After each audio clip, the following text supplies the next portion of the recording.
신탁해서는 보통 이렇게 주장을 하죠. 우리는 명의만 빌려줬을 뿐 관리를 낼 법적 책임이 없다. 하지만 결론부터 말씀드리겠습니다. 저희는 신탁회사를 상대로 이 논리를 얼마든지 반박하고 연체된 미납관리비를 전액 받아낼 수 있습니다.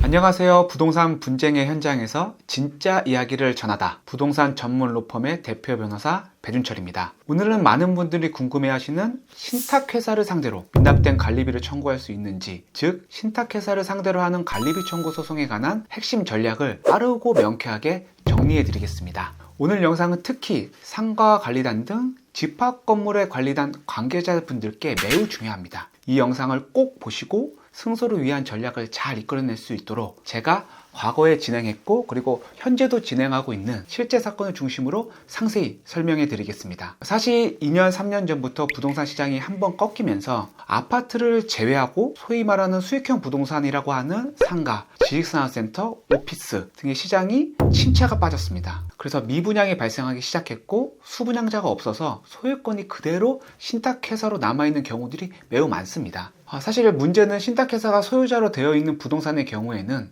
대부분 제때 관리비를 내지 않는 경우가 많다는 것입니다. 신탁회사는 보통 이렇게 주장을 하죠. 우리는 명의만 빌려줬을 뿐 관리비를 낼 법적 책임이 없다. 실제로 신탁회사는 위탁자, 즉 사업시행자로부터 부동산을 수탁받아서 관리하는 자이기 때문에 언뜻 이 주장이 맞아 보이기도 합니다. 하지만 결론부터 말씀드리겠습니다. 저희는 신탁회사를 상대로 이 논리를 얼마든지 반박하고 연체된 미납관리비를 전액 받아낼 수 있습니다. 그 전략적 방법은 1단계, 2단계, 3단계로 나누어서 말씀드릴 예정이니 잘 기억하시기 바랍니다. 우선 1단계입니다. 가장 먼저 관리단이 그런 권한을 갖고 있는지 확인하셔야 됩니다. 우선 본인들이 신탁회사를 상대로 소송을 제기할 수 있는 권한이 있는 관리단인지를 확인하셔야 된다는 말입니다. 이게 정확히 무슨 의미냐면 아무리 무슨 관리단이라고 활동을 하셔도 실질적으로 신탁회사를 상대로 관리비를 청구할 수 없는 경우가 왕왕 있기 때문입니다. 그러면 구체적으로 어떤 경우냐? 상가를 포함한 대부분의 집합건물에는 관리단 규약이라는 소위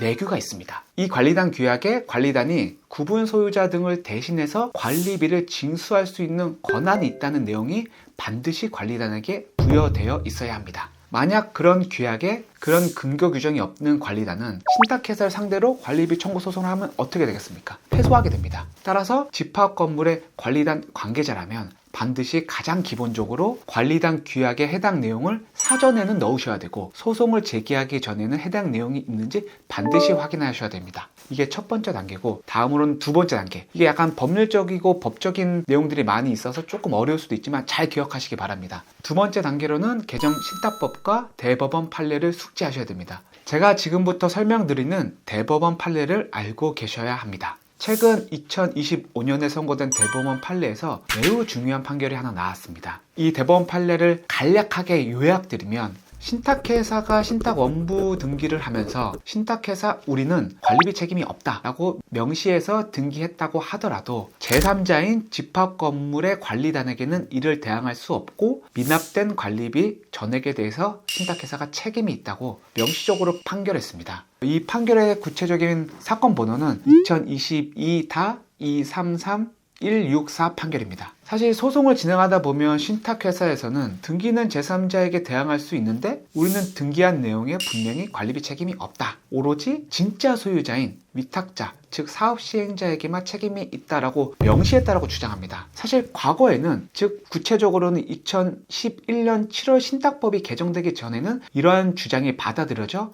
신탁회사가 승소했고 관리단이 패소했었습니다. 하지만 2011년 7월에 신탁법이 개정되었고 개정된 신탁법이 적용되는 신탁의 경우에는 이러한 법조문의 변화로 인해서 관리단이 승소할 수 있는 배경이 마련됐습니다. 그리고 바로 위 대법원 판례가 바로 이를 명확히 한 판례라 할 것입니다. 따라서 집합건물 관리단이라면 신탁이 언제 설정된 것인지 확인해 볼 필요가 있습니다. 다만 이 개정된 신탁법이 2011년 7월을 기준으로 한 것이니 만약에 최근에 미납된 사건이라면 대부분 개정된 신탁법이 적용될 것이기에 관리단의 승소 가능성이 매우 높다고 할 것입니다. 그리고 세 번째 단계, 마지막입니다. 가장 중요한 단계고요. 저 배준철 변호사를 찾아오시면 됩니다. 약간 제가 농담 삼아 말씀드리기도 했지만 사실 제가 말씀드린 내용은 일반적인 내용들이고 실제 저는 관리비 청구 소송에서 누가 돈을 부담하게 되는지, 그리고 어떤 방법으로 관리비를 내게 되는지 정확히 알고 있습니다. 참고적으로 힌트만 잠깐 드리면, 신탁회사는 절대 자신의 돈으로 관리비를 내지 않습니다. 저는 정확히 이러한 맥을 짚을 수 있기 때문에 이렇게 자신 있게 말씀드리는 거고요. 사실 이런 유튜브에서 제 노하우를 100% 공개할 수 없기 때문에 신탁회사를 상대로 미납된 관리비를 청구하시는 경우라면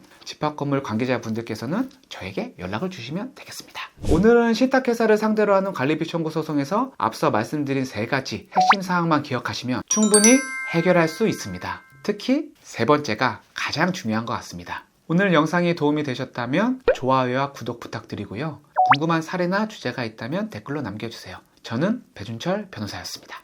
감사합니다.